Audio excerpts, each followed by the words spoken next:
En las profundidades de la naturaleza salvaje, donde los árboles susurran secretos al viento y los senderos serpentean hacia lo desconocido, existe un miedo primordial, una sombra que acecha en los márgenes de nuestra comprensión, la desaparición sin dejar rastro.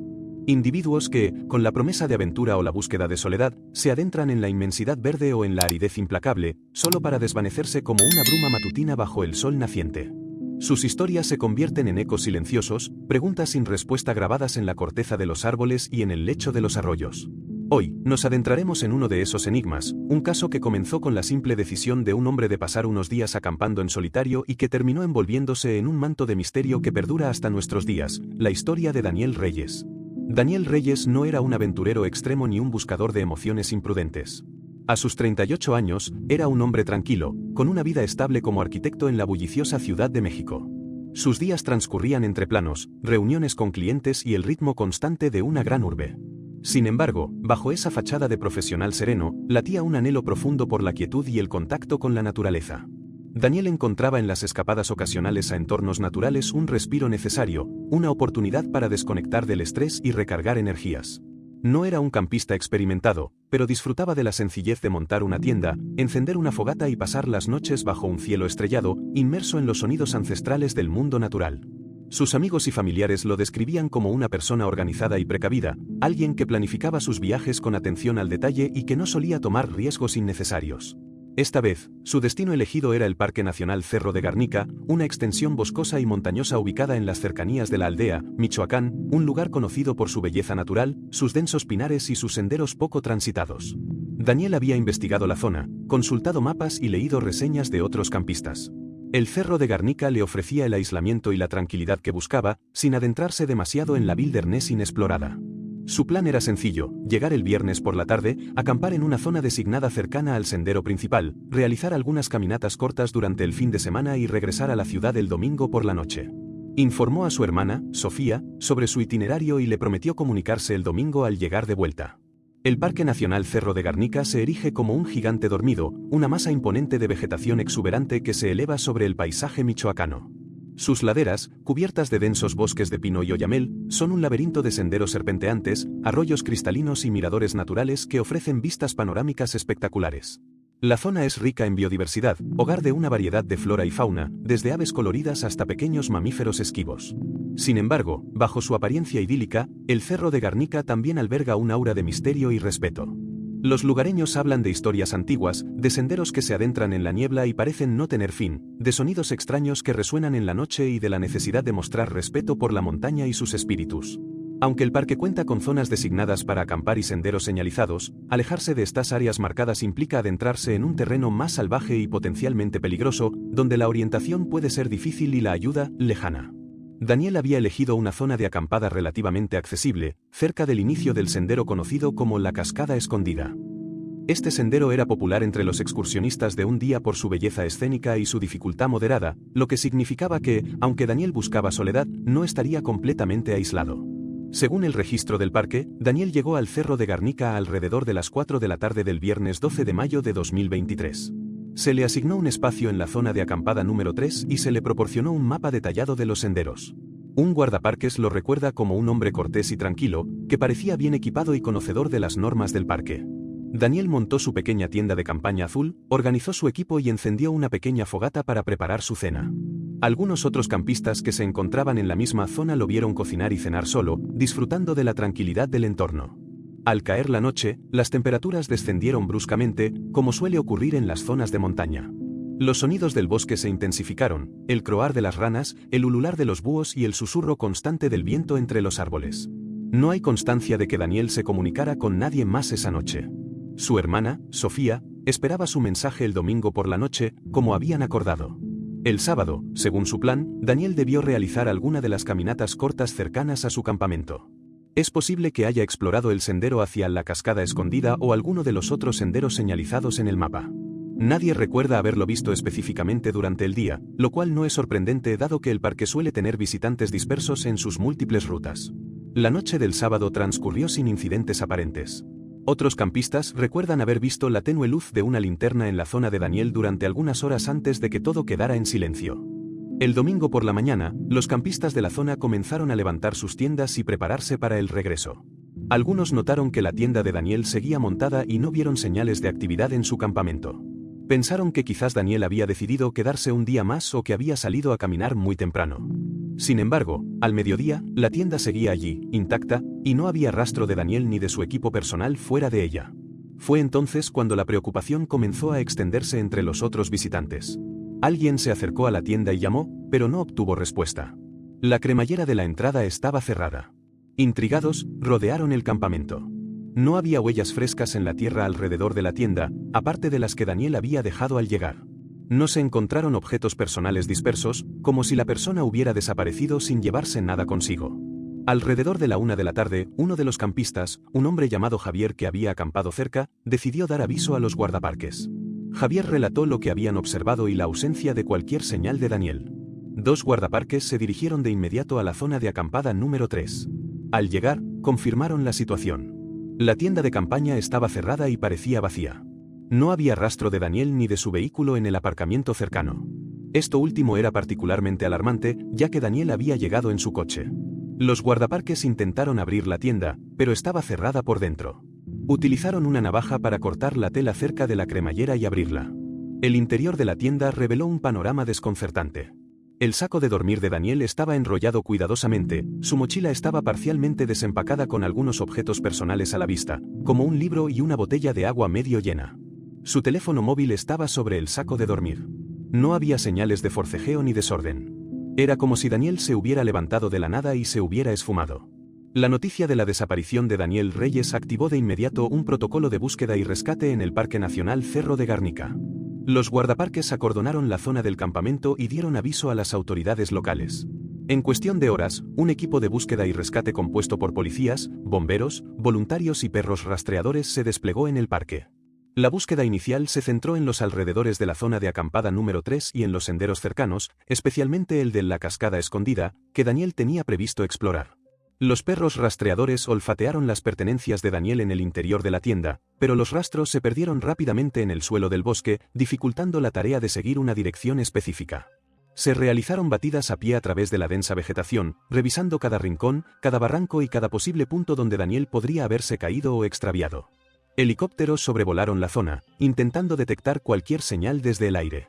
Sin embargo, la orografía del terreno, con sus densos árboles y sus profundos barrancos, dificultaba la visibilidad. La hermana de Daniel, Sofía, fue notificada de su desaparición el domingo por la noche. La noticia la golpeó con la fuerza de un rayo. Viajó de inmediato a la aldea, donde se unió a la búsqueda, aportando información sobre la personalidad, los hábitos y cualquier posible factor que pudiera haber influido en la desaparición de su hermano. Sofía insistía en que Daniel era una persona responsable y que no se habría alejado de su campamento sin llevar consigo al menos su teléfono y algo de agua. El hecho de que ambos permanecieran en la tienda era un indicio de que algo inesperado había sucedido. Durante los primeros días de la búsqueda, las autoridades consideraron varias hipótesis. La más plausible inicialmente parecía ser la de un accidente. Daniel podría haberse desviado del sendero, haber perdido el equilibrio y haber caído en algún barranco oculto o haber sufrido una lesión que le impidiera regresar a su campamento. Sin embargo, esta teoría presentaba varias inconsistencias. No se encontraron señales de una caída o de un rastro de Daniel alejándose del campamento. Además, un campista experimentado probablemente se llevaría consigo su teléfono y agua al explorar los senderos. Otra posibilidad que se barajó fue la de que Daniel se hubiera extraviado. Aunque los senderos principales estaban señalizados, adentrarse en el bosque sin un mapa y una brújula adecuados podría llevar a la desorientación. Sin embargo, nuevamente, la ausencia del teléfono de Daniel era un punto en contra de esta teoría, ya que podría haber intentado pedir ayuda si hubiera tenido cobertura. La hipótesis de un ataque de animales salvajes, como pumas o coyotes, también se consideró, aunque era menos probable dado el comportamiento generalmente esquivo de estos animales hacia los humanos y la ausencia de signos de lucha o restos de Daniel en los alrededores del campamento. La posibilidad de un acto criminal también se investigó, aunque no había indicios de que Daniel hubiera tenido algún altercado con otros campistas o lugareños. Además, robar una tienda de campaña vacía con algunas pertenencias de poco valor parecía un motivo improbable para un crimen. A medida que pasaban los días y la búsqueda exhaustiva no arrojaba ningún resultado, la esperanza de encontrar a Daniel con vida comenzó a desvanecerse. La policía amplió el radio de búsqueda, incluyendo áreas más remotas del parque y entrevistando a los residentes de las comunidades cercanas en busca de cualquier información o avistamiento relevante. Se revisaron las grabaciones de las cámaras de seguridad en las entradas y salidas del parque, confirmando la llegada de Daniel, pero sin registrar su salida. La falta de cualquier rastro, cualquier pertenencia abandonada o cualquier indicio de lo que le había sucedido a Daniel comenzó a generar un profundo misterio. ¿Cómo podía una persona simplemente desaparecer de un campamento sin dejar absolutamente ninguna pista? El caso de Daniel Reyes se convirtió en un enigma frustrante para los investigadores y en una pesadilla angustiante para su familia. Sofía se aferraba a la esperanza, pero la falta de noticias y la ausencia de cualquier explicación lógica la sumían en una profunda desesperación. Con el tiempo, la búsqueda activa se redujo y el caso de Daniel Reyes pasó a engrosar los archivos de personas desaparecidas. Sin embargo, para Sofía y para aquellos que conocieron a Daniel, el misterio de su desaparición nunca se desvaneció por completo. Cada cierto tiempo, la historia volvía a la luz, impulsada por algún nuevo rumor, por el recuerdo de algún detalle olvidado o por la persistencia de Sofía en su búsqueda de respuestas. Se difundieron teorías de todo tipo, desde la idea de que Daniel había decidido abandonar su vida y empezar de nuevo en otro lugar, hasta sugerencias de encuentros con seres míticos o fenómenos inexplicables que supuestamente habitaban las profundidades del bosque. Los lugareños contaban historias sobre senderos malditos y espíritus protectores de la montaña que no toleraban la presencia de extraños. Aunque estas teorías carecían de pruebas concretas, reflejaban la perplejidad y la fascinación que rodeaban la desaparición de Daniel. Pasaron los meses y luego los años.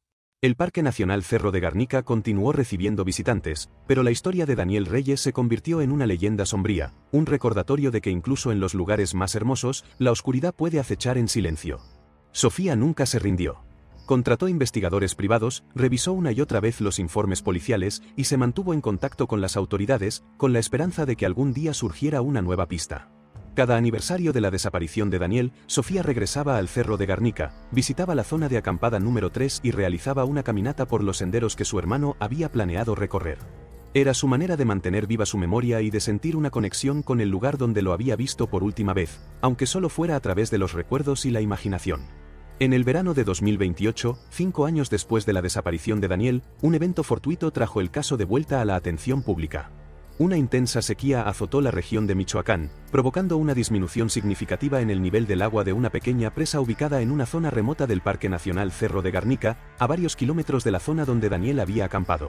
Al retroceder las aguas, quedaron al descubierto áreas del lecho de la presa que habían permanecido sumergidas durante décadas. Un grupo de excursionistas que exploraba la zona notó algo inusual entre el lodo seco y las rocas, lo que parecía ser un trozo de metal brillante. Al acercarse, descubrieron que se trataba de la estructura parcialmente enterrada de un vehículo. La noticia del hallazgo de un automóvil en la presa corrió rápidamente por la región. Las autoridades fueron alertadas de inmediato y se desplazaron al lugar para investigar. La extracción del vehículo resultó ser una tarea compleja, pero finalmente lograron sacarlo del agua. Era un automóvil turismo, bastante deteriorado por el tiempo y la inmersión, pero aún reconocible. Lo más sorprendente fue el color de la pintura que aún se conservaba en algunas zonas, azul. Sofía fue informada del hallazgo. Aunque el color del coche no coincidía con el que Daniel conducía, la noticia la llenó de una mezcla de esperanza y temor. ¿Podría este ser el indicio de otro misterio ocurrido en el parque? ¿Podría haber alguna conexión con la desaparición de su hermano? La policía realizó una inspección minuciosa del vehículo encontrado en la presa. En el interior, se hallaron restos óseos que fueron enviados para su análisis forense. También se encontraron algunos objetos personales, aunque en muy mal estado de conservación debido al agua y el tiempo. Entre estos objetos, se recuperó una licencia de conducir a nombre de un hombre llamado Marco Vargas, quien había sido reportado como desaparecido en la misma zona del Cerro de Garnica hacía más de 20 años. El hallazgo del coche de Marco Vargas resolvió un misterio de larga data, pero no aportó ninguna luz sobre la desaparición de Daniel Reyes. Sin embargo, la atención mediática que generó el descubrimiento del vehículo de Vargas reavivó el interés público en los casos de personas desaparecidas en el parque, incluyendo el de Daniel. Sofía aprovechó esta renovada atención para hacer un llamado a cualquier persona que pudiera tener información sobre su hermano, por pequeña o insignificante que pareciera. En 2030, 7 años después de la desaparición de Daniel, un antiguo guardaparques jubilado llamado Antonio se puso en contacto con Sofía. Antonio había trabajado en el Cerro de Garnica durante más de 30 años y recordaba el caso de Daniel. Durante su tiempo en el parque, Antonio había escuchado muchas historias y rumores sobre la montaña, algunos de ellos relacionados con actividades ilegales que supuestamente se llevaban a cabo en las zonas más remotas. Aunque nunca había tenido pruebas concretas, siempre había sospechado que la desaparición de Daniel podría estar relacionada con algo más que un simple accidente. Antonio le contó a Sofía sobre la existencia de senderos no oficiales, utilizados por personas que se adentraban en el parque para actividades como la tala ilegal o el cultivo de sustancias ilícitas. Estos senderos eran conocidos solo por unos pocos y se adentraban en áreas muy alejadas de las rutas turísticas. Antonio sugirió la posibilidad de que Daniel, quizás buscando una experiencia más aventurera o simplemente desviándose del camino sin darse cuenta, pudiera haber llegado a una de estas zonas y haber tenido un encuentro desafortunado. Aunque Antonio no tenía información específica sobre qué le podría haber sucedido a Daniel, su testimonio abrió una nueva línea de investigación para Sofía. La idea de que su hermano pudiera haber tropezado con algo o alguien peligroso en una zona oculta del parque se sumó a la angustia de la incertidumbre. Sofía, impulsada por la información proporcionada por Antonio, insistió a las autoridades para que se realizaran nuevas búsquedas, esta vez enfocándose en las áreas remotas y los senderos no oficiales mencionados por el antiguo guardaparques. Aunque la policía se mostró escéptica debido al tiempo transcurrido y a la falta de pistas concretas, finalmente accedieron a realizar una búsqueda limitada con la ayuda de guías locales conocedores de la zona. Durante varias semanas, pequeños equipos se adentraron en las profundidades del Cerro de Garnica, explorando áreas que rara vez eran visitadas. La búsqueda fue ardua y peligrosa, a través de terrenos escarpados y vegetación densa. No se encontró ningún rastro de Daniel. Sin embargo, en una de estas expediciones, los guías locales descubrieron los restos de un antiguo campamento improvisado, oculto en un pequeño claro alejado de cualquier sendero conocido. El campamento parecía haber sido utilizado esporádicamente durante un tiempo indeterminado. Se encontraron algunos objetos abandonados, como latas de comida vacías y fragmentos de tela, pero nada que pudiera relacionarse directamente con Daniel Reyes. A pesar de no encontrar a su hermano, Sofía sintió que esta nueva búsqueda, aunque infructuosa, confirmaba la posibilidad de que Daniel se hubiera adentrado en una zona más peligrosa de lo que inicialmente se pensaba. Hoy, la desaparición de Daniel Reyes sigue siendo un misterio sin resolver. No hay pruebas concluyentes que expliquen qué le sucedió en aquella solitaria noche de mayo en el Cerro de Garnica. ¿Fue víctima de un accidente desafortunado en un sendero poco conocido? ¿Se extravió en la inmensidad del bosque y no pudo encontrar el camino de regreso? ¿Tuvo un encuentro inesperado con alguien que le causó daño en una zona oculta del parque? O quizás, como algunos sugieren, su desaparición está ligada a algún secreto que la montaña guarda celosamente. La verdad, al igual que Daniel, se ha desvanecido entre los árboles, dejando tras de sí un vacío imborrable y una pregunta que resuena en el silencio del bosque olvidado. Si esta historia te ha conmovido y te has quedado reflexionando sobre los misterios que a veces esconde la naturaleza, te invitamos a compartir tus propias teorías en los comentarios. ¿Qué crees que le pudo haber sucedido a Daniel Reyes en el Cerro de Garnica? No olvides suscribirte a nuestro canal y activar las notificaciones para no perderte futuros casos intrigantes que te mantendrán al borde de tu asiento. Deja tu like si te ha gustado esta exploración de un enigma sin respuesta y compártelo con aquellos que también disfrutan de los misterios profundos. Nos vemos en el próximo caso, donde juntos intentaremos desentrañar otro de los oscuros secretos que acechan en los rincones olvidados del mundo.